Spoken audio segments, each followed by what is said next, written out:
People can experience poverty as a temporary setback, but it can also stretch on even from one generation to another. One response to that is a program offered by EMPath, or EMPath, formerly the Crittenden Women's Union. To tell us about the program and some preliminary findings is our guest from EMPath, the Associate Vice President for Capacity Building, Nicki Ruiz de Luzuriaga. Thank you very much for being with us, Nicki. Thank you.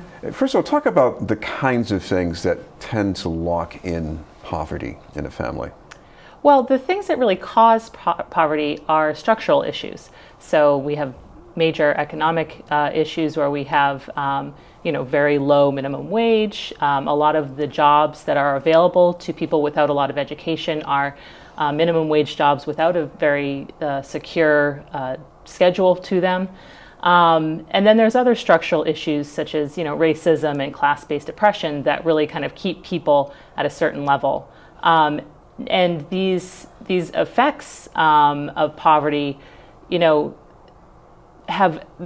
a real kind of pressure put on people by the kind of structural things that keep them in this kind of lower place in society. And those effects are on their kind of well-being and their behavior and their minds and things like that. But the effects are really important because they are things that can keep people from moving forward. So for example, one of the effects of poverty is on a set of skills called executive functioning skills. And those are the skills that help us to control impulses, make decisions, weigh out what's going to be our best option long term. And so this is obviously a set of skills that is really important for anybody who's interested in, making a plan to get ahead. But poverty and the stresses associated with it can really kind of tamp down and challenge those skills. And so we see, the causes of poverty being these kind of big structural things that are very difficult to attack, which, we do try to deal with. But the effects of poverty are, a lot on the individual. And I think that that's something that gets confused a lot. People see the effects of poverty. They see that, it's harder to make good decisions and things like that. And they confuse that for being the causes. Okay.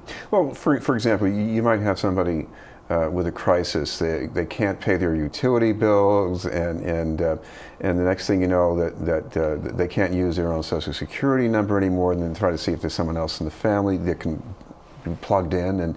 And I guess they're trying the best with a crisis, but I guess that has a long-term consequence for people in the family. Absolutely. And the thing that I would point out, though, is that any of us would deal the same way. There's nothing special about people that are living in poverty that makes them, worse decision makers as people. It's really a situational issue. If you were in the same situation, you would make the same decision. I would make the same decision.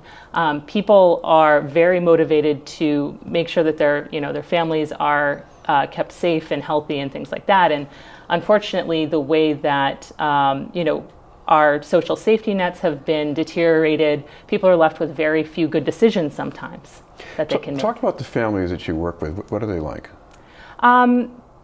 We have a large variety of different kinds of families. EMPath serves a good number. The bulk of families that we serve are homeless currently. We're one of the largest providers of family homeless shelter in the state. And so a lot of those families are headed by a single female head of household, but we do have some two-parent households as well. And a wide variety of races and kind of backgrounds as well. So when you're working with these families, is it about helping them make better decisions, but it's also maybe about helping them get access to things like training or education? Absolutely. So we take a really multifaceted and holistic approach, but it's also very individualized. So we never would say that we have a plan to get people out of poverty. We help families to come up with their own plan. And so that can be, things like accessing, higher education in order to plan for a better career. But overall, one of the things that we are focused on is coaching folks to develop some of the skills that are so impacted by poverty. So those, executive functioning or self-regulation skills. And we help them to learn how to do things like, making a plan for the future and, mapping it out and dealing with, adversity when it comes up. And those are skills that really, the research has shown can be improved through coaching. And so that's one of the things that we really focus on. We're talking with Nicki Ruiz de Luzuriaga from EMPath. What about some of the preliminary findings? Anything you can tell us how this looks so far? Absolutely. So EMPath has been focused on improving adult self-sufficiency for some time. But over the past 2 years or so, we have expanded our theory of change and expanded our model to what we call an intergenerational model. And the intergenerational model considers whole families. And so we have coaching models for children now and for the family as a whole. And one of the really exciting things that we're seeing in the intergenerational model is that we've had 78% of the children engaged in that model make measurable improvements on an executive functioning measure. So those very same skills that we know are so important in order to make a better life for yourself, but are also very impacted by poverty. What does that mean for a child, doing better with executive functions? So it's really easy to tell kids that have bad executive functioning because they're the ones that seem really out of control. And they're kind of bouncing off the walls. They don't have any ability to kind of control themselves. And obviously that's a really big deal for school. You can't sit down and learn unless you can kind of control your impulses and learn how to kind of do whatever the rest of the class is doing.